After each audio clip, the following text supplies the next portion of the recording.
Hi ನಮಸ್ತೆ, welcome back to my channel. ನಾನು ನಿಮ್ಮ ಪ್ರೀತಿಯ ಪ್ರಸಾದ್ ಶೆಟ್ಟಿ. ಇವತ್ತು ನಾನು ವಿಸಿಟ್ ಮಾಡಿರೋ ದೇವಸ್ಥಾನದ ಹೆಸರು ಶ್ರೀಕೃಷ್ಣ ಟೆಂಪಲ್ ಉಡುಪಿ. ಪ್ರತಿ ವರ್ಷ ನಾನು ಈ ಟೆಂಪಲ್ ಹೋಗ್ತಾ ಇರ್ತೀನಿ. ಈ ವರ್ಷ ನಾನು ನನ್ನ ಫ್ರೆಂಡ್ ಜೊತೆ ಬಂದಿದ್ದೆ ಇಲ್ಲಿಗೆ. ಹಾಗೆ ನಿಮ್ಗೂ ಕೂಡ ಈ ಟೆಂಪಲ್ ನ ಸುತ್ತಿ ತೋರಿಸ್ತೀನಿ. ವಿಡಿಯೋನ ಕೊನೆ ತನಕ ನೋಡಿ, ಸಬ್ಸ್ಕ್ರೈಬ್ ಮಾಡ್ಕೊಳ್ಳಿ. ಈಗ ನಾನಿರೋದು ಶ್ರೀಕೃಷ್ಣ ದೇವಸ್ಥಾನದ ಎದುರುಗಡೆ.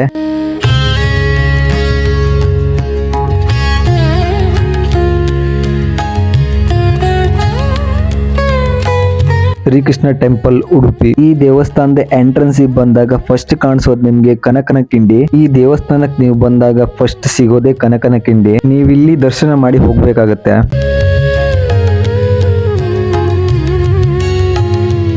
ನೀವಿಲ್ಲಿ ಕನಕನ ಕಿಂಡಿಯಿಂದ ನೋಡಿದ್ರೆ ದೇವ್ರು ಕಾಣಿಸಲ್ಲ. ಈ ಕಿಂಡಿ ಒಳಗಡೆ ಇನ್ನೊಂದು ಕಿಂಡಿ ಇದೆ, ಅಲ್ಲಿ ನೋಡಿದ್ರೆ ಮಾತ್ರ ನಿಮ್ಗೆ ದೇವ್ರ ದರ್ಶನ ಆಗುತ್ತೆ. ನೀವು ಆ ಕಿಂಡಿ ಹತ್ರ ಹೋಗ್ಬೇಕು ಅಂತ ಹೇಳಿದ್ರೆ ದೇವಸ್ಥಾನದ ಒಳಗಡೆ ಹೋಯ್ಕಾತ್ತ.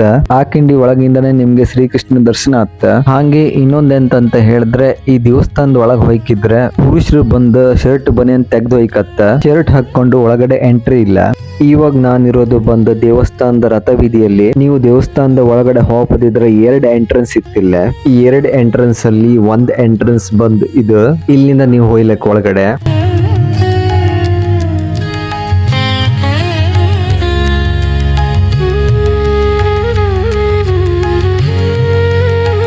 ಹಾಗೆ ನೀವಿಲ್ಲಿ ನೋಡ್ತಾ ಇಪ್ಪದು ಬಂದು ದೇವಸ್ಥಾನದ ಬ್ರಹ್ಮರಥ. ಹಾಗೆ ನೀವಿಲ್ಲಿಂದ ಸ್ವಲ್ಪ ಮುಂದೆಗಡೆ ಬಂದ್ರೆ ದೇವಸ್ಥಾನದ ಕೆರೆ ನೀವಿಲ್ಲಿ ನೋಡ್ಬೋದು. ಈ ಕೊಳನ ಬಂದು ಮಧ್ವ ಸರೋವರ ಅಂತ ಕರೀತಾರೆ. ಮಠದ ಅರ್ಚಕರು ಪ್ರತಿದಿನ ಈ ಕೊಳದಲ್ಲಿ ಸ್ನಾನ ಮಾಡಿದ ಮೇಲೆನೆ ಶ್ರೀಕೃಷ್ಣನ ಪೂಜೆ ಆರಂಭವಾಗುತ್ತೆ. ಈ ಕೊಳದ ಮಧ್ಯದಲ್ಲಿ ಒಂದು ಸುಂದರವಾದ ಮಂಟಪ ಇದೆ. ಶ್ರೀಕೃಷ್ಣ ಜನ್ಮಾಷ್ಟಮಿಯ ದಿನದಂದು ಈ ಕೊಳದಲ್ಲಿ ತಿಪ್ಪೋತ್ಸವ ನಡೆಯುತ್ತೆ.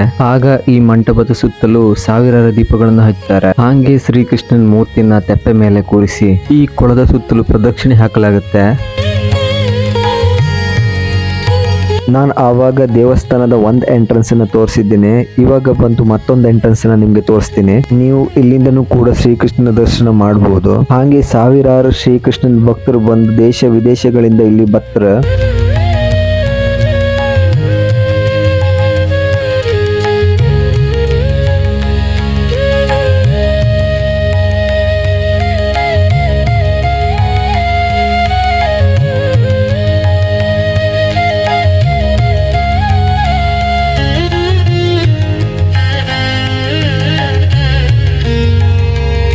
ಇವಾಗ ನಾನು ಇರೋದು ಸುಬ್ರಹ್ಮಣ್ಯ ಸ್ವಾಮಿ ಗರ್ಭಗುಡಿ ಎದುರುಗಡೆ. ಹಾಗೆ ಅದ್ರ ಪಕ್ಕದಲ್ಲಿ ಬಂದು ಒಂದು ಸಭಾಭವನ ಇದೆ. ನಾನ್ ಬರೋ ಟೈಮಲ್ಲಿ ಇಲ್ಲಿ ಭಜನೆ ನಡೀತಾ ಇತ್ತು. ಹಾಗೆ ಇಲ್ಲಿ ಬಂದ ಭಕ್ತಾದಿಗಳು ಇಲ್ಲಿ ಕೂತ್ಕೊಂಡು ಭಜನೆ ವೀಕ್ಷಣೆ ಮಾಡ್ತಾ ಇದ್ರ.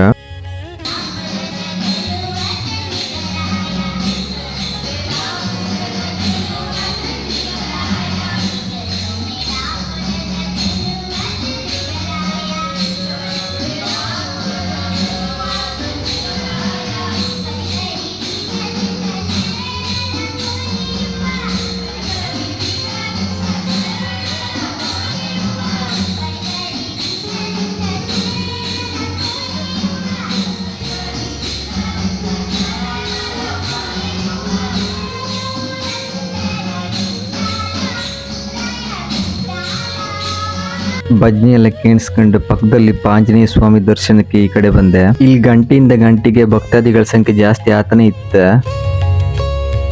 ಹಾಗೆ ಈ ದೇವಸ್ಥಾನದಲ್ಲಿ ಊಟದ ವ್ಯವಸ್ಥೆ ಕೂಡ ಇತ್ತು. ಟೈಮಿಂಗ್ಸ್ ಬಂದು ಮಧ್ಯಾಹ್ನ 12 ಗಂಟೆಯಿಂದ ಮಧ್ಯಾಹ್ನ 3 ಗಂಟೆವರೆಗೆ. ಹಾಗೆ ನೈಟ್ 8 ಗಂಟೆಯಿಂದ 10 ಗಂಟೆ ತನಕ ಇರುತ್ತೆ ಊಟ. ಇವಾಗ ನಾನು ಇರೋದು ನವಗ್ರಹ ದೇವಾಲಯದ ಎದುರುಗಡೆ. ಹಾಗೆ ಅದ್ರ ಪಕ್ಕದಲ್ಲಿ ನೀವು ಪಾವನ ಬೃಂದಾವನವನ್ನು ನೋಡಬಹುದು.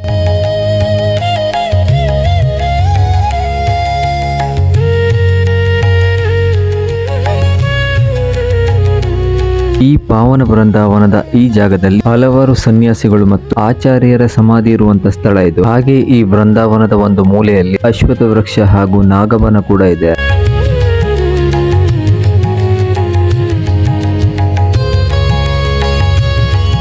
ಹಾಗೆ ನೀವು ಈ ದೇವಸ್ಥಾನದ ಪಕ್ಕದಲ್ಲಿ ಒಂದು ಮರವನ್ನು ನೋಡಬಹುದು ನೀವು. ಹಾಗೆ ಪಕ್ಕದಲ್ಲಿ ದೇವಸ್ಥಾನಕ್ಕೆ ಸಂಬಂಧಪಟ್ಟಿರುವ ಅಂಗಡಿ ಕೂಡ ಇದೆ.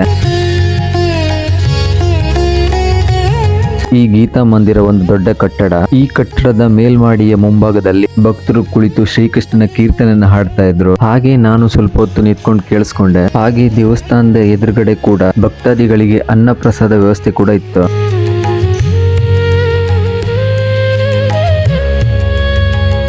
ಈ ದೇವಸ್ಥಾನದ ವಟಾರದಲ್ಲಿ ಸುಮಾರು ದೇವಸ್ಥಾನಗಳಿವೆ. ಅದರಲ್ಲಿ ಒಂದು ದೇವಸ್ಥಾನ ಬಂದು ಚಂದ್ರಮೌಳೇಶ್ವರ ದೇವಸ್ಥಾನ. ಶ್ರೀಕೃಷ್ಣ ದೇವಸ್ಥಾನದ ಎದುರುಗಡೆ ಪುರಾತನವಾದ ಚಂದ್ರಮೌಳೇಶ್ವರ ದೇವಸ್ಥಾನ ಇದೆ. ಈ ಚಂದ್ರಮೌಳೇಶ್ವರ ದೇವಸ್ಥಾನ ಶಿವನಿಗೆ ಅರ್ಪಿತವಾದ ಪುರಾತನ ದೇವಸ್ಥಾನವಾಗಿದೆ. ಚಂದ್ರಮೌಳೇಶ್ವರ ಎನ್ನುವ ಎರಡು ಹೆಸರು ಸಂಸ್ಕೃತ. ಚಂದ್ರ ಎಂಬ ಪದವು ಚಂದ್ರನನ್ನು ಸೂಚಿಸುತ್ತದೆ, ಮೌಳೇಶ್ವರ ಎಂಬ ಪದವು ಶಿವನನ್ನು ಸೂಚಿಸುತ್ತದೆ. ಅಂದರೆ ಚಂದ್ರನನ್ನು ತಲೆಯ ಮೇಲೆ ಧರಿಸಿದವನು ಎಂದರ್ಥ.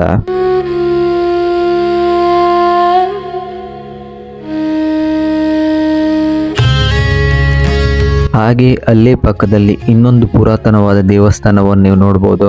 ಈ ದೇವಸ್ಥಾನ ಬಂದು ಅನಂತೇಶ್ವರ ದೇವಸ್ಥಾನ. ಇದು ಕೂಡ ಶಿವನ ದೇವಸ್ಥಾನ. ಇಲ್ಲಿ ಶಿವನು ಅನಂತೇಶ್ವರ ರೂಪದಲ್ಲಿ ಭಕ್ತರಿಗೆ ದರ್ಶನ ಕೊಡ್ತಾನೆ.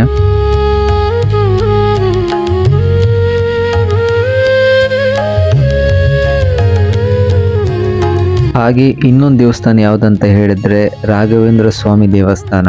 ನೀವಿಲ್ಲಿ ಉಡುಪಿಯಲ್ಲಿ ಹುಡುಕ್ತಾ ಹೋದ್ರೆ ದಿಕ್ಕಿನಲ್ಲಿ ಒಂದೊಂದು ದೇವಸ್ಥಾನ ನಿಮ್ಗೆ ಸಿಗುತ್ತೆ. ಇದು ರಾಘವೇಂದ್ರ ಸ್ವಾಮಿ ದೇವಸ್ಥಾನದ ಹಸುಗಳು, ಅಂದ್ರೆ ಕಾಮಧೇನು ಅಂತ ಕರಿಬಹುದು. ಹಾಗೆ ನೀವು ಉಡುಪಿಯ ಈ ಪ್ಲೇಸ್ ಗಳಿಗೆ ಬರೋದಿದ್ರೆ ಬಸ್ಸಿಂದ ನೀವು ಬರ್ಬೋದು. ಮೇನ್ ಬಸ್ ಸ್ಟ್ಯಾಂಡ್ ಬಂದ್ಬಿಟ್ಟು ಇಲ್ಲಿಂದ 5 ನಿಮಿಷ ಆಗುತ್ತೆ, ಅಂದ್ರೆ ವಾಕಬಲ್ ಡಿಸ್ಟೆನ್ಸ್.